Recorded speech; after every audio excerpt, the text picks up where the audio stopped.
in this particular series? Or have their experiments resulted in more questions? Jamie Orter is here with us on the show to look back on the series, to review the series, and also to tell us whether he's more confused than ever. There is also Chetan Narula who joins us here. Now, they haven't been able to understand some of the big experiments, but after that 200-run win, I would like to believe that there are some big gains from this series. Guys, confusing, yes, but some questions over the team selection have been answered or no? Jamie? Yeah, good evening. We're always stuck on this. We're always stuck on the same topic, searching for words. Look, takeaways. Look, whatever the thinking was behind getting Ishan Kishan to open, he's got 350s, right? And the 50s just keep getting better. Yes, his wicket in the second match, it did kickstart that collapse. But when you scored 350s in a role where you've had the most success when it comes to one-day cricket, what does the team do with Ishan Kishan now? We know the options for number 4 in a perfect world would start at Shreyas Iyer and probably end at Shreyas Iyer, unless now and then if the situation demands it, you could bump up Rishabh Pant.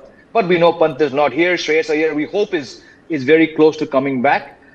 Beyond that, I think what Ishan Kishan has now given India is one of those wonderful headaches where you can't drop him now. He's cemented his place as your first choice keeper until KL Rahul proves that he can keep. He cemented his place as the third opener. But now you have to my mind, you have to now bat him somewhere when the World Cup starts. Because I'm assuming he's going to get every opportunity in the Asia Cup. Yeah. And if he keeps scoring runs, someone you perhaps put in that category, like Rahul Davar mentioned, we sort of want to see what they've done because they've not played ODIs for a while.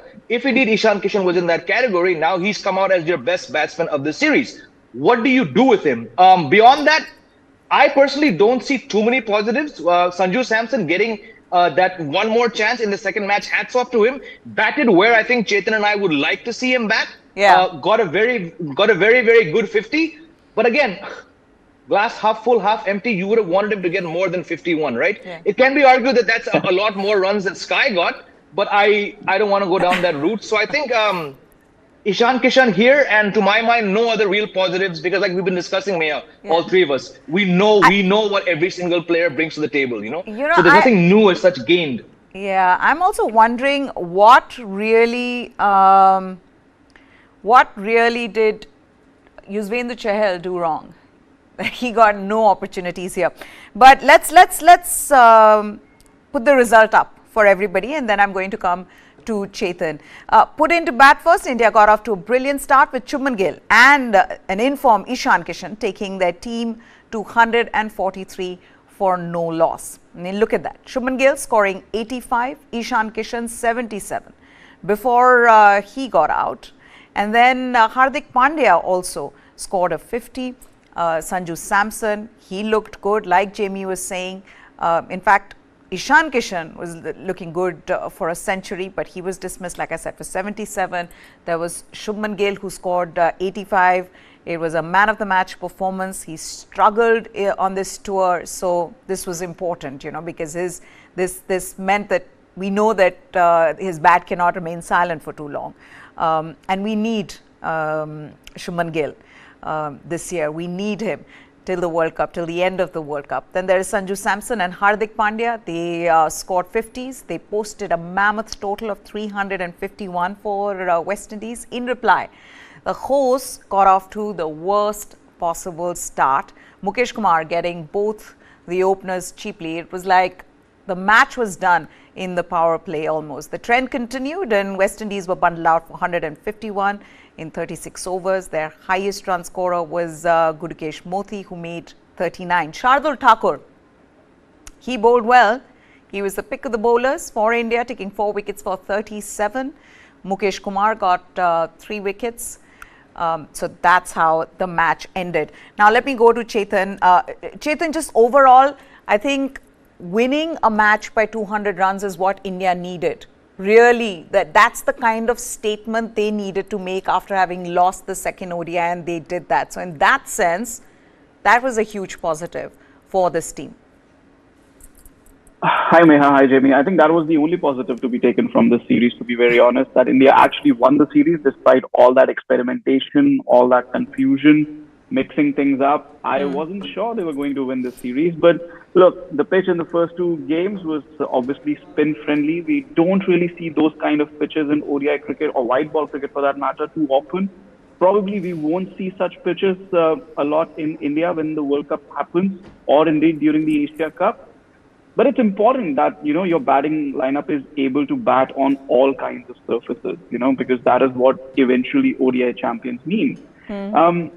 Obviously, Trinidad offered a much better surface. They could play their strokes. And obviously, these batsmen, they have honed their skills. They perfected their skills on such pitches. So it wasn't really a surprise for me that they scored those runs.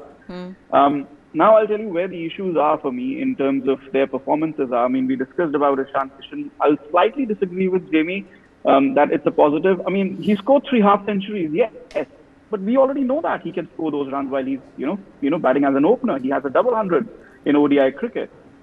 What happens if KL Rahul is not fit? Even if Shreyas Iyer is fit, if KL Rahul is not fit, you still need a wicket-keeper batsman, and that has to be Ishan Kishan because he scored these runs now. So what? Are you not going to open with Shubman Gill and Rohit Sharma anymore? Is he going to open the innings? If he's not going to open the innings, then he should be batting in the middle order. That's where the actual practice, or that's where you actually need to see what he does in the middle order, batting at 4, 5, 6. If Shreyas Iyer is fit, then he's batting at 5 and 6, which means Surya Kumar Yadav is not playing. So, yes, he scored those runs. Great, good for him. He's got those stats behind his back. But we already know what he can do while he's opening the innings. That's the only positive for Ishan Kishan, that he scored those runs. Similarly for Sanju Samson. He scored 51. Yes, we know you can score a 40-ball half century. Yes, we know you can hit sixes at will. But when you are auditioning for a number 4 spot, you could have sealed the deal by scoring 100 yesterday. There were 19 overs remaining when he got out. He should have gone on to score 100 and this debate would have been over. Yeah. Sanju Samson, your keeper, one of your keeper choices, if KL Rahul is not fit, he's batting at 4, end of debate. Yeah. End of experimentation, end of confusion. What does he do? Ek aur chhakka laga lete hai. And people on Twitter are commenting, oh, the 6 was on. Boss, that 6 is not going to win you the World Cup. Yeah. The temperament to bat through those 20 overs is going to win you the World Cup. So, to my mind, it's just been an addition of statistics, half centuries to their account. For India's purpose, we don't have any answers. Okay, so yesterday, before the game started, we were talking about whether Rohit Sharma and Virat Kohli would play, right? And we said anything is possible with this team. We don't know what they're doing. We're just sitting on the sidelines trying to make sense of what this Indian team is trying to do when it comes to experimenting. Let's first talk about them being rested and whether that was the right decision. We're going to also speak about Ishan Kishan, Sanju Samson at number 4, Surya Kumar Yadav. What if he ends up performing now in the T20Is? Does that mean his spot is on in the Asia Cup? So many questions. But first, Jamie, Rohit Sharma, Virat Kohli, was that the right decision to rest them? And if they had to do it, why were they sitting there and, serving drinks and, I don't know, doing all other things but playing? Quick take. No, should not have been rested. But once you took that call, you had to see it out until the end of the series, like we discussed. Because had you brought them back for the final match, it would have been, like I said before, and Chetan also said, it would have been acknowledgement that you made the wrong decision, and it would have made Rahul Dravid words after the second match utterly hollow and redundant. So there was no way they were ever going to come back and play this third match. But yes, going back to the first match, you should not have rejigged, in my estimation, your batting lineup. And second of all, you should not have sat out Rohit Sharma and Virat Kohli. If you knew that Virat was not going to play these 3 matches, then you should have sent him home, because given the World Cup is coming, how important he is, he's no more part of your T20I setup. You should have just sent him home. That's my short take. Chetan, what about you? And also, I mean, in the first game, Rohit Sharma is coming at number 7. Virat Kohli didn't bat. It almost seemed to me like they really are not thinking too much about positions. They just want everybody who's not got an opportunity to go out there and play in the middle. Is that the sense you get as well?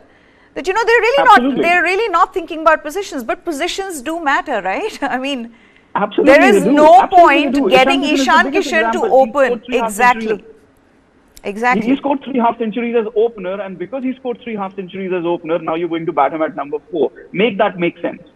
Make that make sense. It doesn't make sense. He should be batting at number 4 or 5 for all. Huh. I mean, you can open with Akshar Patel all you want, but he should be batting at 4 and 5. Ishan Kishan, because that's what you want to see. If KL Rahul is not available, what are you going to do with the number 4 or 5 spot with the second wicket keeper Ishan Kishan? Where is he going to bat? But answering the question about Rohit Sharma and Virat Kohli, you know, in one of the shows you had asked me, why is Ajit Angarkar going there? This is why he was going there. This is the answer to that. Because the selectors who picked the team, they had no clue what they were doing. Nobody wanted to take any responsibility about thinking forward, planning for the World Cup, planning for the Asia Cup. They left it all to the chief selector. कि ये जाएगा West Indies, इसको करने दो, ये नया बंदा आया है, इसकी रिस्पॉन्सिबिलिटी है. Ajit Agarkar lands there, says, okay, you know what? Only one game Rohit Sharma and Virat Kohli will get. Usme bhi, even in that, they won the toss and opted to bowl. Why? West Indies is going to score 300. No, they're not. On a spinning wicket. No, they're not. So it was just mind-boggling. But I see the stamp of Ajit Agarkar there that, okay, you know what? Let's not play Virat and Rohit in the series. Nobody took the decision when it needed to be taken. That was before the series, before they reached there, before Agarkar reached there. So they shouldn't have played the series. And obviously, after Rahul Dravid's comments, there was no coming back. So, कहते हैं ना, बाल बाल बच गए, you know, because they won the series. They had lost the series. We would be discussing something totally different. But then listen, there are things that you and I don't understand, the bigger picture, okay, which Rahul Dravid and Rohit Sharma do. But okay, now let's come down to Ishan Kishan. Jamie, are you going to play him as an opener? Is he your backup opener now? Because I feel, correct me if I'm wrong, I feel after what he's done in these 3 ODIs, he deserves to be in the Asia Cup. I don't know about the World Cup. He needs to be there playing the Asia Cup in the playing 11. I don't know how you want to fit him in. We don't know whether KL Rahul's going to be back. I think he needs to be seen as the wicket-keeper batter at the moment in the way he's played. See, I do not see, and again, who am I? We all know the way Rahul Dravid has tended to go about these matters when it comes to a certain KL Rahul. To me, it's bleeding obvious that if KL Rahul does make it back after what, a four odd month gap, you're going to pick him as a batsman. You are not going to pick him as a wicket-keeper batsman, because already he seems, whenever he bats in the last year and a half, Chetan and Meha, he seems to have the weight of the world on his shoulders, and he's become such a problematic batsman in 3 formats, I have to add. Do you want to burden that lost soul with the job of keeping in a World Cup? The amount of uttak baitak he's going to have to do, to use that crude Hindi term, as a keeper, right? So I'm saying let's not even factor in KL Rahul as a wicket keeper. You still need wicket keeper 1, wicket keeper 2, wicket-keeper 1. Before this series, I was saying Sanju Samson, but on the basis of what Ishan Kishan has done now, how do you drop him? So now Ishan Kishan now becomes your number 1 keeper. Sanju Samson is now your number 2 keeper. Do not even figure in KL Rahul as a wicketkeeper. If Rohit Sharma, Dravid are doing that, well, then we're on course for another 2019 in many, many ways. So yes, Ishan Kishan now, unfortunately, like Chetan just said, now has to bat at number 4 or maybe 5. You know, it'll probably rotate, because you cannot drop him now. Yes, we know what he can do, but he still emerged as your most solid batsman in a rather low-scoring series. So he plays, he's number 1 keeper, and to my mind, Samson has to be in the squad as his understudy. But then that's the problem. At number 4, he's scored 106 in 6 innings, Chetan. It's as an opener, he's done well. Sanju Samson's averaging, what, 55 in the middle order in ODIs? How do you keep him out? Again, like I said, if only Sanju Samson, like you mentioned, Chetan, if only Sanju Samson had gone on to score more runs in this series, things would have been slightly simpler. But now, once again, Sanju Samson finds himself somewhere on the sidelines. He's still not being able to make that cut, right? So right now, what should India look to do? Should they go for a Sanju Samson, who's a proven performer in ODIs in the middle order, or Ishan Kishan, who has been given an opportunity in the middle order, has not done well, but in this series as an opener was your best player, he was the best player of the series? What is your take? I think, again, I disagree with Jamie that KL Rahul will not keep wickets. If he's fully fit, Team India will, ask him to keep wickets. And for that, the reason is, I was there in February 2020 when they actually started with KL Rahul as keeper. These Rahuls, they keep wickets during the World Cup, so it really screws up all the plans.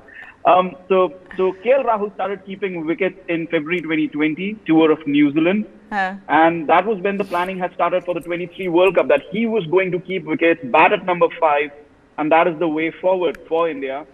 And that's what he's done over the last 2 years. And again, yes, his form has been really patchy, batting at the top in Tests, batting in T20s at the top again, very patchy.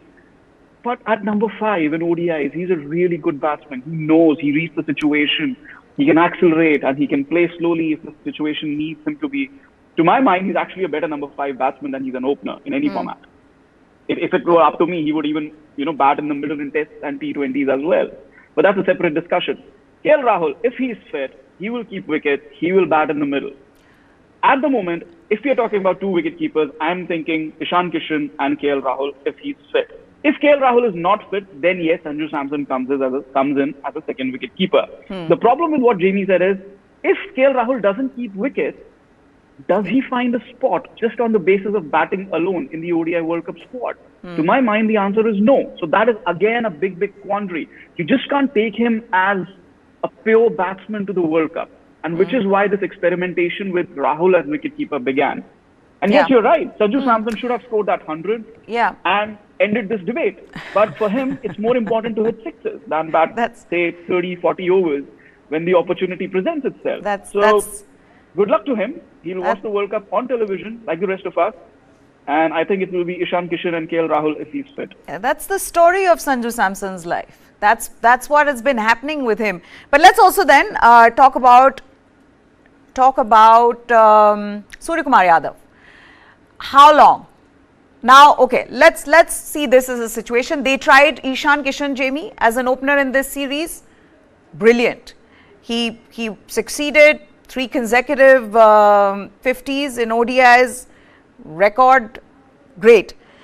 If Surya Kumar Yadav, playing T20Is, now the 5 T20Is that India plays against the West Indies, ends up doing well there, are you going to give him a spot in the Asia Cup on the back of what he's done in T20Is, which is proven, there is no doubt, but it's in ODIs where he struggles? What will they look to do? Surya Kumar Yadav is not going anywhere. He's in the ODI team because of the awesome things he's done in the T20I format, as well as, of course, for Mumbai Indians in the IPL. Okay, so if you understand the connection between Mumbai Indians, T20, this Indian team, and his success in the T20I format, the answer is that he's not going anywhere. Now, the problem is that you've given him 26 ODIs from which he's batted 24 times. So let's drop those 2. Let's just look at the innings, right? The average is not stacking up against the man's obvious talent, his ball striking abilities, and now the vice captain tag that he has in the T20s. Okay. But because his career is linked with the T20I format, even if he has an average 5 matches against the West Indies, he's still there. That 35 he got yesterday, I will hold it against the 51 that Sanju Samson because for me, the debate is always in between these 2, if you're batting them at number 4 or 5. Now, like Chetan always says, if he's batting at 6, then there's no debate. And I think even if KL Rahul comes back, even if Shreyas Iyer does come back, and Hardik Pandya drops back to his best role, which is number 6, we saw what he can do batting there. Still, Surya Kumar Yadav will remain in the squad. But like a stuck record, I have to say, whenever India's best 11 is available, Surya Kumar Yadav has not and probably will not get a game. So he's definitely not going to lose his spot in the World Cup squad, despite what I think is enough evidence across these 3 matches that he's just not quite at ODI peak quality right now. Which is my other question then. Who will be your number 4? You've not gotten closer to answering that, Chetan. If Shreyas Iyer is not fit, who is your number 4? for the World Ishan Cup? Kishan. There you go. It has to be Ishan Kishan. There you go. I mean, it's very simple. Isn't it obvious, Meha? It's obvious on the face of it. If KL Rahul is not fit, Yeah. he doesn't bat at 4. Surya Kumar Yadav can't bat at 4. For me, the one positive, if there is a positive, yesterday you asked me how many marks I would give. I said -1 out of 10. I would give 1 out of 10 today. You know why? Because in the last 2 matches, they've made an effort to make sure that Surya Kumar Yadav does not bat anywhere except number 6. That is the only positive for me that they have now realized, and I hope they keep at it, that Surya Kumar Yadav, if picked in the playing 11, has to bat at number 6. Obviously, like Jamie said, and I've also said this again and again, if Shreyas Iyer and KL Rahul are both available, Surya Kumar Yadav does not get in the playing 11. But he will be a backup middle order batsman. Because KL Rahul and Ishan Kishan will be your 2-wicket keepers. So, is he a better match winner than Sanju Samson? On paper, yes. Temperament-wise, do I back him to hit more sixes? Yes. Execute those sixes better than Sanju Samson? Yes. So, obviously, he gets ahead of Sanju Samson. And again, to answer your question, who's going to bat at number 4? I tweeted this yesterday as well. Because he hit those 350s opening the innings, they're going to bat him at number 4 because he is a left-hander. There is no doubt in my head that this is going to happen if KL Rahul is not fit. It's going to be Shubman Gill, Rohit Sharma, Virat Kohli, Ishan Kishan, Hardik Pandya and Surya Kumar Yadav if Shreyas Iyer and KL Rahul are not available. Now, you said yesterday Hardik Pandya at 4. Hardik Pandya wants to bat up the order? Did you say that? He wants to. Yeah. He wants to, but they don't see him as number 4. They see him as number 5.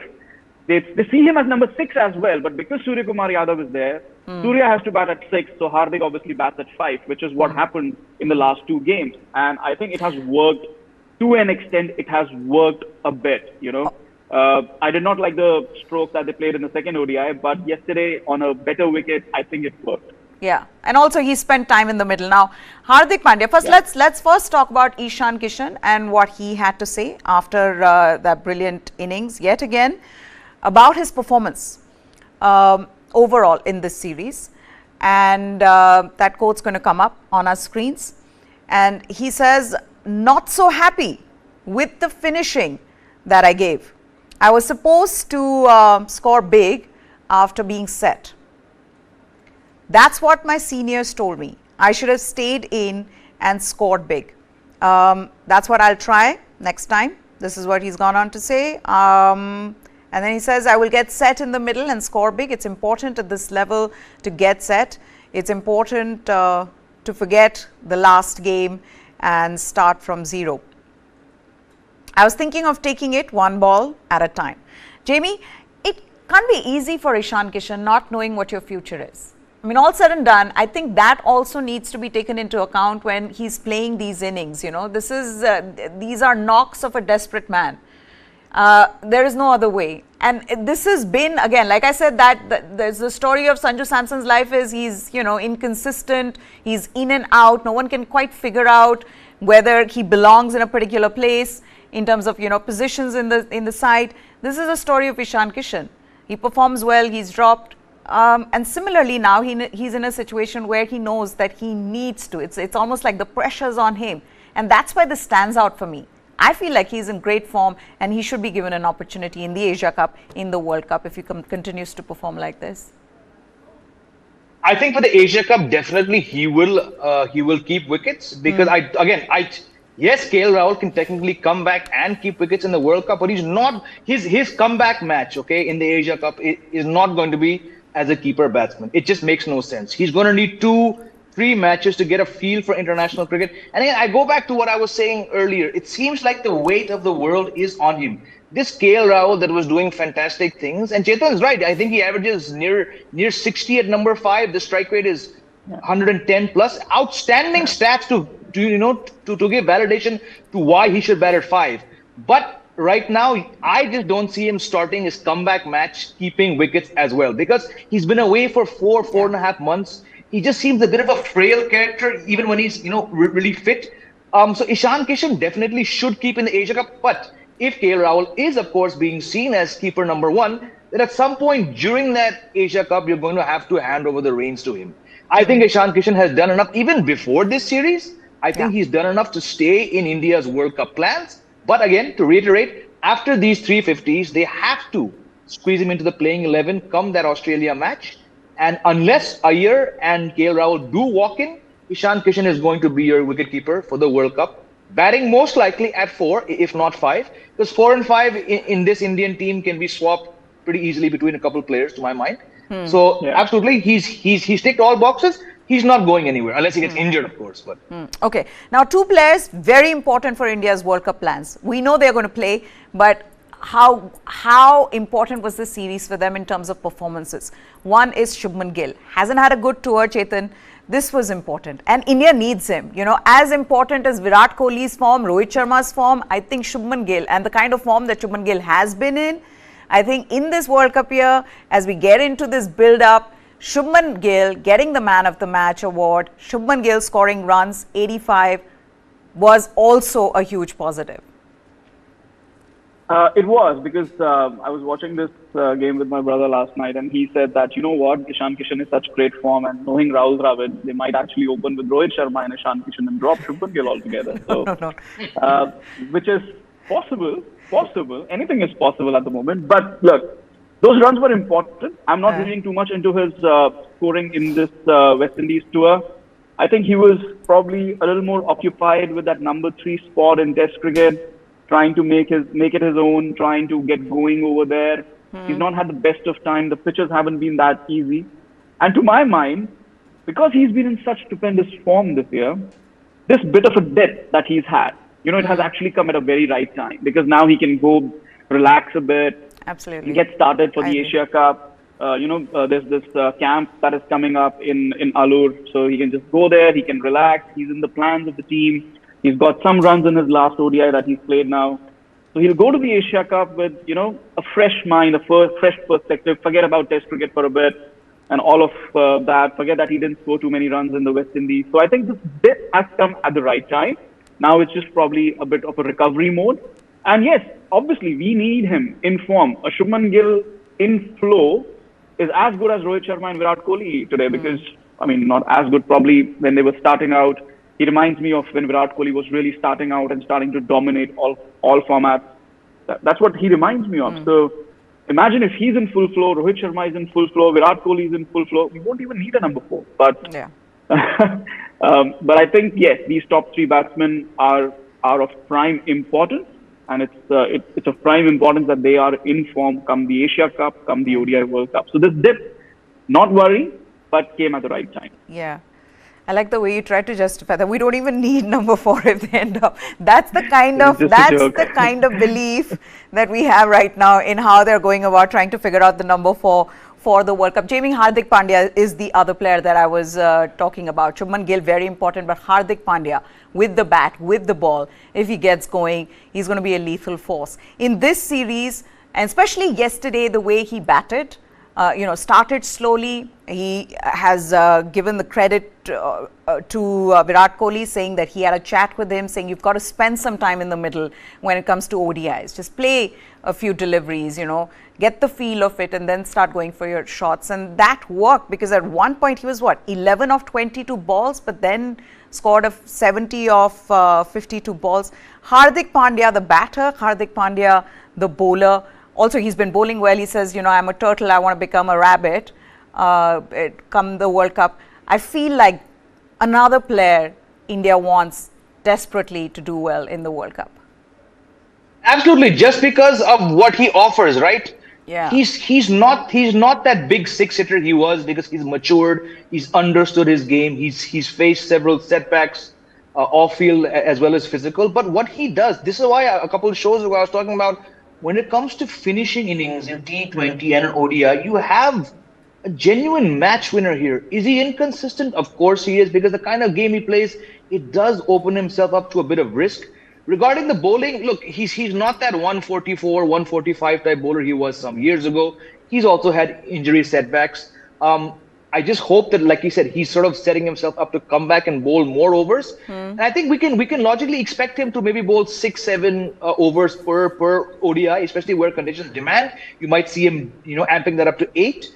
10 is going to be a real push for him. But he's just such an important person in this team. He can bat 4, he can bat 5, he can bat 6. So let's just hope he stays fit. He's not going to Ireland. He's playing these 5 T20s. Maybe we'll see that same thing here. He might sit out 2 matches here as well. Who knows how it goes in the West Indies? But just too vital. And that innings yesterday was the kind of things I expect him to do more regularly in whatever time is left in him as a one-day player. Yeah. Okay, so we've talked about the batters, talked about all-rounders. What about the bowlers now? We've already said we need Jasprit Bumrah desperately. The good thing is that he's captaining this series in Ireland. But Chetan, what happened with Yuzvendra Chahal? Why wasn't he given an opportunity? You know, you're talking about experimenting. Is he completely out of their plans? Why else would you not try him, given that Kuldeep Yadav's already shown what he's capable of? I think so. He's out of the plan.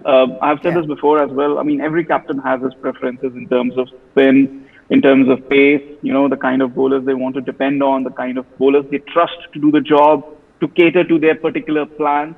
Rohit Sharma, whenever, you know, he's been leading the white ball side, since he's been leading the white ball side, he's never been comfortable using Yuzvendra Chahal. Never, ever. You know, Virat Kohli was really comfortable using Yuzvendra Chahal the way he wanted in power play, holding him back in the middle, bowling him in the depth across both ODI and T20 formats. Rohit Sharma does it slightly differently. I don't think he trusts Yuzvendra Chahal's bowling enough. I think he prefers Kuldeep Yadav a bit more than Yuzvendra Chahal. So, and more importantly, I don't think India will again ever go down that path of Kulcha in their playing 11. That's never going to happen. Kuldeep Yadav and Yuzvendra Chahal as your spin options, because you're tying your hands behind your back with that. So that's not going to happen. If that's not going to happen, then obviously Yuzvendra Chahal is not preferred. Kuldeep Yadav is preferred. Ravindra Jadeja is preferred. So these two are your spin bowling options. And then you see, okay, you know what? We might take Akshar Patel. I think the Akshar Patel choice will be down to whether you want to play a fast bowling all-rounder in Shardul Thakur or you want to play a spin bowling all-rounder in Akshar Patel. I would have really loved to have Washington Sundar, but he's never been fit. He's never shown enough. He's shown enough talent and ability, but in terms of temperament, in terms of performances, he's not been there because he's never fit enough to play, you know, matches at a stretch. Otherwise, you would have an off-spin all-rounder. You would have a left arm, you know, finger spin all-rounder in Jadeja, and then you would have a wrist spinner. So that would have taken care of your spin option. But I think it's going to be Jadeja, Akshar Patel, and Kuldeep. And then depending on the conditions, depending on the opposition, it'll be a toss-up between Akshar and Shardul Thakur on most occasions. I also wonder how much of the decision-making was done by Hardik Pandya as a captain in the 2 ODIs, Jamie. That's one. And secondly, he wasn't a happy captain. Let's put that quote up. He wasn't happy, not with his team. He thought the team played very well. He wasn't happy with West Indies Cricket Board. And this is what he said. This was one of the nicest grounds that we've played on. Things can be better when we come to the West Indies next time. From traveling to managing a lot of things. Last year also, some hiccups happened. I think it's time for West Indies cricket to take note of it and ensure that when a team travels, we don't ask for luxury, but we need some basic necessities taken care of. Other than that, I really enjoyed coming here and playing some good cricket. What do you think he's referring to? Because clearly, I mean, he thought that he needed to bring this up in the post-match presentation, which means that it's not just once, there have been incidents that have happened. So it's not just the pitches. Jamie, your take on it? Yeah, I don't have any inside information. I've not been to the West Indies like Chetan. So after I'm done saying my bit, I want to hear from him. But we know last time the luggage went missing.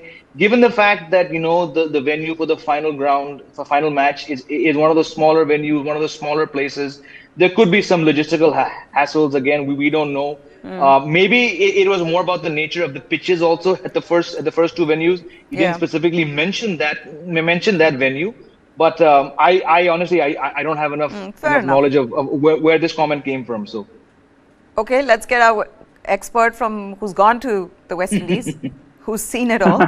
But I've just been there once in 2016, and from what I understand, during that particular tour, the BCCI and West Indies, Cricket West Indies, they had arranged charter flights between the matches, so the players could just get in and out very easily. They were not relying on the different airlines at that particular time, which were flying between the islands. And let me tell you, it's a bit of a hassle. For example, I had to go from Antigua to Jamaica, but I had to go all the way to Miami and then fly to Jamaica. It took me an entire day. And they were like, 2 flights a week to do that. There were no direct flights. So that was a hassle in 2016, but obviously times have changed. Probably the number of flights have increased, etc., etc. So from what I understand, now they're not flying charter. They're flying, your regular flights that you fly. And on a couple of occasions now, the flights have been delayed. I think they reached Barbados at 5 a.m. or something after the second test match or something like that.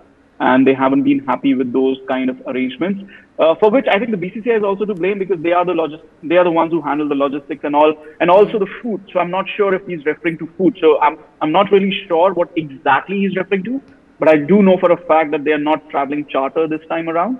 They are flying your regular commercial flights. So that can be an issue in terms of seating and etc., because most of them are coach or economy class. There's not really business class in all of those flights, etc., etc. So food is an issue, because in 2016, again, the BCCI had arranged with different Indian restaurants to supply food, especially to the Indian team, especially the dinner bit. And the entire restaurant used to be booked out while the Indian team was staying. For example, in Antigua, they found one Indian restaurant and they were supplying only to the Indian team for 10 days straight. They were not serving anybody else. So could be a possibility with food. But definitely I know that the travel has been an issue. Okay. Now moving on to the other big story of the day from the world of cricket. If you have booked your flight ticket, you've made hotel arrangements for the India versus Pakistan game on October 15th. And by any chance, if you're reaching on October 14th, you've got to change your plans. With 64 days to go for the World Cup, we still do not have the final schedule, and now the most anticipated match of the tournament. The India-Pakistan game has been rescheduled to 14th of October instead of 15th of October. The PCB has agreed with ICC and BCCI on this proposed change of dates of 2 of its matches. Pakistan will also play Sri Lanka on October 10th instead of October 12th in Hyderabad, which will facilitate a 3-day gap before the India game. The India versus Pakistan match had to be rescheduled due to issues with regards to deployment of security on the first day of the Navratri festival in Ahmedabad. The ICC and BCCI had approached the PCB for this rescheduling of 2 of its group matches, including the one against India in Ahmedabad. Now, this is absolutely shocking that you decide on a schedule and you don't keep in mind the biggest festival, Diwali, Navratri, especially in Ahmedabad, in Gujarat. You don't keep that into consideration, and now you have to change the schedule. And I'm sure the other matches are also going to be impacted because of this, because there are already 2 matches on the 14th. Yeah. So are they going to change those 2 matches? Is one of the other matches going to be shifted to another date?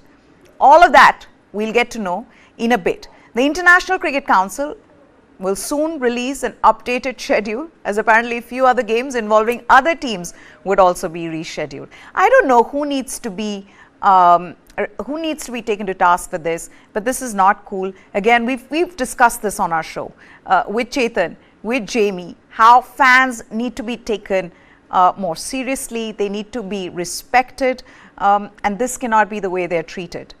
Now, in Pakistan itself, now this is also interesting. Pakistan themselves have agreed to this arrangement, but they're still not decided on whether they're traveling to India for the World Cup. The Bilawal Bhutto headed committee, which has been appointed by Pakistan Prime Minister Shahbaz Sharif, will meet on Thursday to decide on Pakistan's participation in the World Cup in India.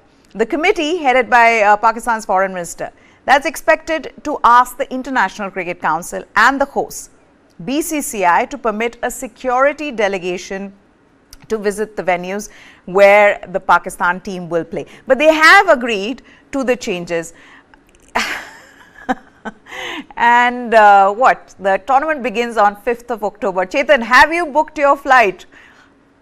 Not for my the flight. India-Pakistan? I have made some preliminary hotel bookings. And you have to change them now? I just checked.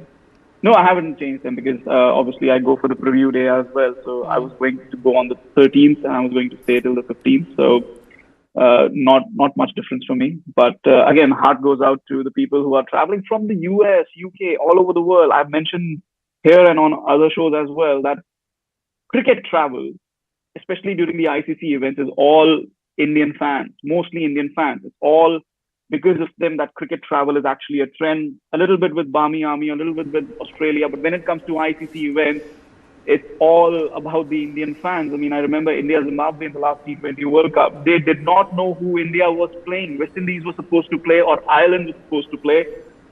But because of, whatever happened in the qualifiers with the West Indies and Ireland, it ended up being Zimbabwe. But 85,000 Indian fans booked out that MCG arena without knowing who India is going to play. And similar thing has happened now. People have booked their hotels and flights without having a ticket in hand for October 15th. And the last time I checked, on October 15, $1,500 US per night. And now October 14 is also somewhere around 700, 800 USD already. And that was since the morning when the announcement came that the match could be on the 14th. So I know how the story has come out. I can't unfortunately divulge that here, but the big issue is they did not take the Ahmedabad police into account. They did not take them into confidence. They did not consider that the Navratris are starting on October 15. I mean, who does that? I mean, in India, with Diwali being the major festival, it wasn't done because fans and ticketed fans or, fans who are traveling because they still don't have any tickets, they are not a priority for the BCCI. And I remember this quote from 2016 when the T20 World Cup last came in India. One of the organizers said, they were asked, the tickets for that tournament was also, released very, very late. And one of the organizers from the BCCI was asked, what happens to the people who are traveling from all over the world to watch the World Cup? And they were like, we don't need them. We already have 1 billion people here. We don't need people coming in and watching matches here. We'll already fill the stadium. Yeah. That attitude is still prevalent and nobody cares really. So the BCCI has to take the blame for this. Simple as that. Yeah, but that's the thing. BCCI can take the blame, but nothing's going to happen, Jamie, right? I mean, this is the other thing. I'm not talking about cricket, but sports in India, right? Athletes. One of the things that we say is that Indian athletes, Indian sports persons become who they are or win medals not because of the system but despite the system. I would say in cricket that comes down to the fans, that Indian cricket fans become Indian cricket fans. They are crazy about cricket not because of the system but despite the system. You don't have facilities in the stadiums, you don't have parking facilities, bathrooms stink. I mean, I have gone to these matches and they're horrible, and now the fact that you still don't have the schedule, 5th October, we're in August. Yeah, I mean, yes, blame the ICC, but like discussed on earlier shows, blame the fans, the mad fans who still hold this team up on a pedestal. Yeah. Yes, because of social media, you've been given an outlet to directly tag them and tag anyone you want to, abuse and all that stuff that comes with it. But the point is, majority of the people who every day comment on this platform and the other platform, is on my YouTube channel, I get tagged, Chetan gets tagged, you've been tagged. It's these same people which are, it's some, I mean, I don't want to say it the wrong way, but they also have to be blamed, right? Because the passion or the junoon, whatever you want to call it, they'll still rock up. So when a BCCI official says that we don't need the NRI audience because we have enough people here, why the fact that it's been 12 years since India won a World Cup and most of the matches will probably still be house full, right? Yeah. Because Indian fans are mad, and madness is a good thing in most ways, but sometimes it requires that madness to turn a different shade and take a stand. Stop tweeting, stop adding to the Geo numbers, stop adding to Hotstar numbers, stop watching. Will it happen? No, because again, population plus the craze. Yeah, but I also feel like this I'll just puts. make a- I'm completely just out make of a point. time, Chetan. I'm completely out of time. I'm very sorry. We're out of time. I've been told we're going over. So, guys, thank you so much for joining us here. And we're going to wrap this up. That's it on Game On. Up next, the COVID pandemic. It took a heavy toll on small businesses, but they displayed tremendous resilience to overcome the crisis. This News 9 Plus special series, Small is Big, showcases how small businesses navigated the crisis. Goodbye.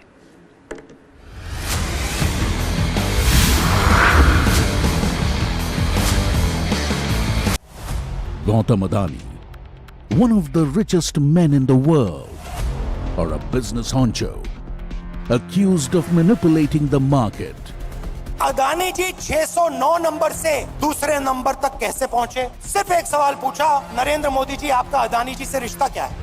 He has given the space, the railways, the airport, which he has no experience also. So the country's interest has been compromised. Government has been very clearly supporting few industrial groups, including Adani's industrial group.